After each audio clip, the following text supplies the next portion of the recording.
तो ये जो जेनजीज का कांस्टेंट कंप्लेन रहता है कि पैसे नहीं बचा पा रहे, ये कांस्टेंट हम सुनते रहते हैं.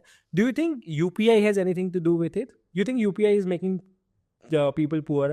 आई have a very very strong opinion on this. मुझे लगता है यूपीआई ने बहुत मदद करी है लोगों को गरीब बनने में. देखिए, हर टेक्नोलॉजी के अपने पॉजिटिव्स और नेगेटिव्स होते हैं, and I think it is about the person who uses that technology.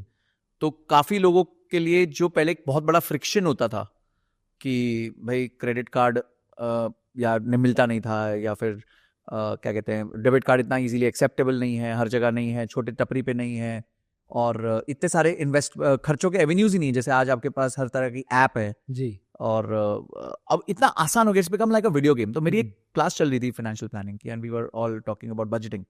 तो एक लड़के ने अपना बजट प्रेजेंट किया और उसमें एक हेडर था यूपीआई. तो मैंने ये कैसा हेडर हो सकता है भाई, यूपीआई के अंदर क्या खर्चा किया तुमने, ट्रांसपोर्टेशन में किया, इसमें किया, उसमें किया.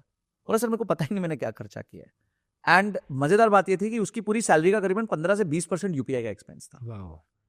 तो आप सोचो कि आप 15 से 20% अपनी सैलरी कहीं खर्च कर रहे हो और आप बेसुध हो. मतलब यू आर अनकॉन्शियस कि वो पैसा जा कहां रहा है.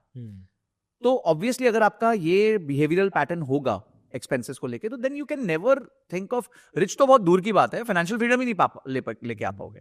तो UPI has, because of its low friction, because of the fact कि वो एक वीडियो गेम की तरह हो गया है कि आपने उठाया और शूट किया और सीधा पैसा चला गया. तो it has become a very big pain point for Gen Z.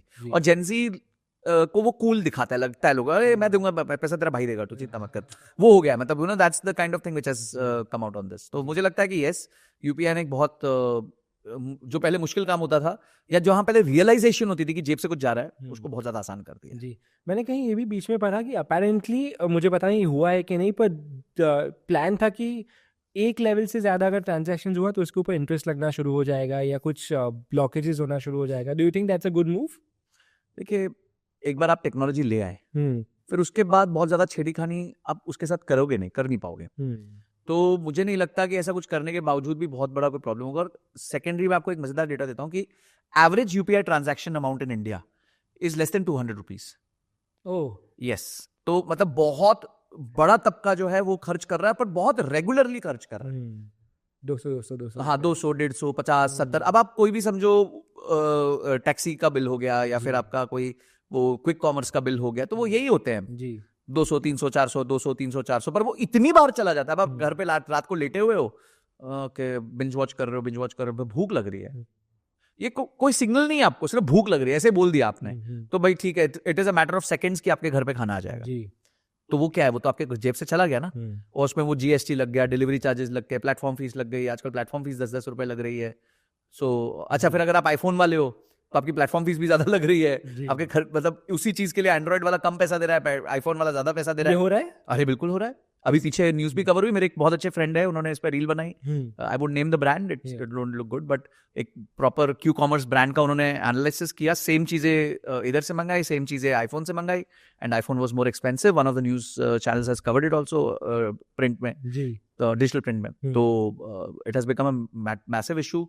And फिर मैंने भी ये टेस्ट किया one of the ride hailing app से, और मेरे को भी वो डिफरेंस दिखा. मेरे पास भी दोनों फोन्स है, तो मैंने उस पर चेक कर लिया, तो देयर वाज अ गुड 10-12% का डिफरेंस. 12% का डिफरेंस था. यस. तो जो मेरे को घर से एयरपोर्ट फेयर, मतलब आईफोन पे 680-690 दिखा रहा था, वही मेरे को एंड्रॉइड पे 610-620 दिखा रहा था. तो वो डिफरेंस आ रहा है. अब देखिए, उसके दो कारण हो सकते हैं कि या तो ये सोची समझी साजिश है कि भाई आपने जानबूझ के कर दिया, because you understand that person having an iPhone is a richer person.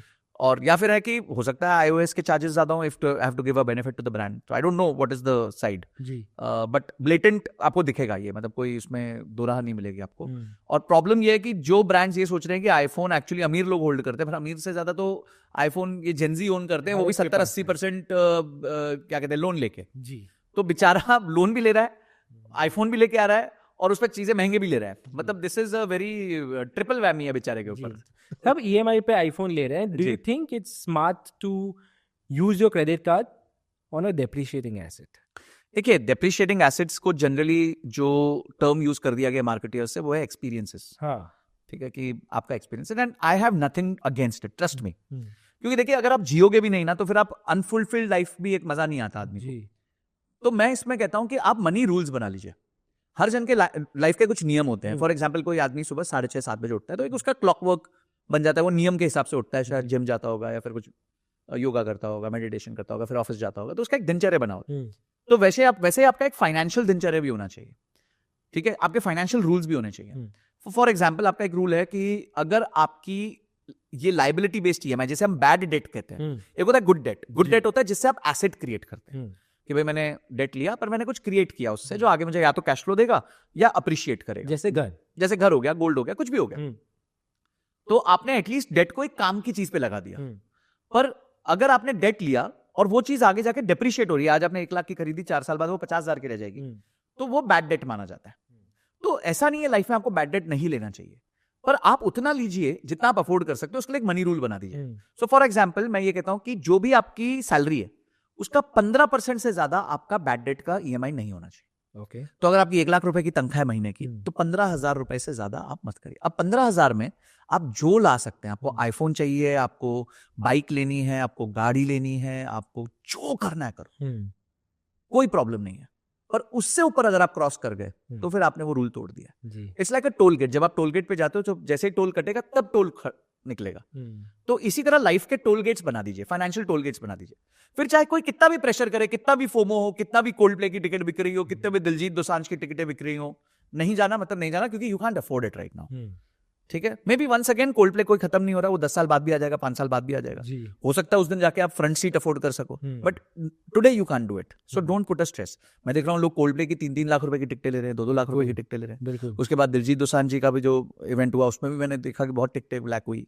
सो ठीक है, आपको जाना है, हो सकता है आपके लिए बहुत इंपॉर्टेंट एक्सपीरियंस है, तो या फिर आप अपनी कहीं और खत्म करिए चीजों को, कुछ और चीजों को रूथलेसली कट कीजिए कि चलो यार इस बार वो 15% का रूल मीट नहीं हो रहा, तो मैं काम करता हूं, मैं जो जनरली बाहर से खाने का ऑर्डर करता हूं महीने का 10,000 का, वो मैं अगले 3 महीने के लिए 3,000 कर दूंगा. ठीक है, नो प्रॉब्लम. तो कुछ तो समझदारी लाइए. हर तरफ से आप सोचो कि मैं खर्च करता रहूं, आप सांता क्लॉज थोड़ी हो यार कि आप सब कुछ खर्च कर दोगे तो भी आपकी मैरी क्रिसमस हो जाएगी. इसमें कीवर्ड है, इसको प्लीज एक्सप्लेन करिए आम जनता के लिए. नो कॉस्ट ईएमआई, ये क्या होता है? क्या ये ट्रैप है, क्या ये स्कैम है? बाय नाउ पे लेटर, हाँ, डाई नाउ लिव लेटर. तो वाला हिसाब है, इसको कहते हो डाई नाउ लिव लेटर. आज आपको मरना देगा वो, बाद में बोलता है जी लेना. See I think buy now pay later is a very very scary thing. It's a very scary thing because वो आपके मन को उत्तेजित कर देता है कि यार मेरे पास 20,000 रुपए का ये साउंड बार खरीदना है, मुझे नया साउंड बार है, सुंदर स्लीक ब्यूटीफुल, मैं अपने टीवी के नीचे लगाऊंगा और रात को बैठ के गजल सुनूंगा. कितनी बार सुनोगे? 1 महीने में 1 बार सुनोगे, 2 बार सुनोगे. ठीक है, अब उसके लिए आपने 20,000 रुपए की कमिटमेंट कर दी, 2,500 रुपए की आपकी ईएमआई बन गई मोटा मोटी. अब सबसे पहले तो 2.5% उसकी प्रोसेसिंग फीस होती है, वो आपको देनी पड़ेगी. एंड फाइनेंस में एक कहावत है, there are no free lunches. वो जो ब्याज है ना वो आप ही से वसूला जा रहा है. तो ब्रांड को जो कंपनी है, जो फाइनेंस कंपनी है, वो 20,000 की जगह 18,000 रुपए दे रही है. तो ब्रांड जो 18,000 में आपको बेच सकता था वो आपको 20,000 में बेच रहा है, क्योंकि उसको आपसे वसूली करनी है जी. वो थोड़ी टालने वाला है, उसने कुछ नहीं किया है. उसने तो प्राइस अप करके बोला कि आप धीरे धीरे पेमेंट कर दो जी, और आप फंस गए उस चक्कर में. तो ट्रैप था आपके लिए जी. तो आप उस ट्रैप में चले गए, आपने आराम से अलाउ कर दिया, भैया मैं ट्रैप में आ चुका हूं, अब मेरे को इसमें ट्रैप में बंद करो और मैं आपको पैसे देके चला जाऊंगा जी. और मैं जिंदगी भर 7-8 महीने, अगले 10 महीने इस पे पैसे देता रहूं. So that is by now pay letter ji. Scary है ना, बहुत स्कैरी है, बहुत स्कैरी है. डेटा बता रहा है, एक चीज डेटा बता रहा है कि इट इज बिकम, और बहुत जल्दी ऐसी सिचुएशन आ जाएगी अगर जॉब मार्केट पिकअप नहीं करी, अगर इन्फ्लेशन नहीं रुका, अगर इस तरीके के खर्चे बढ़ते हुए नहीं रुके, तो देन ऑब्वियसली बहुत मुश्किल हो जाएगा लोगों को इन लोन्स पे रिपे करना. To watch the full video click here. पूरा वीडियो देखने के लिए यहाँ क्लिक करें.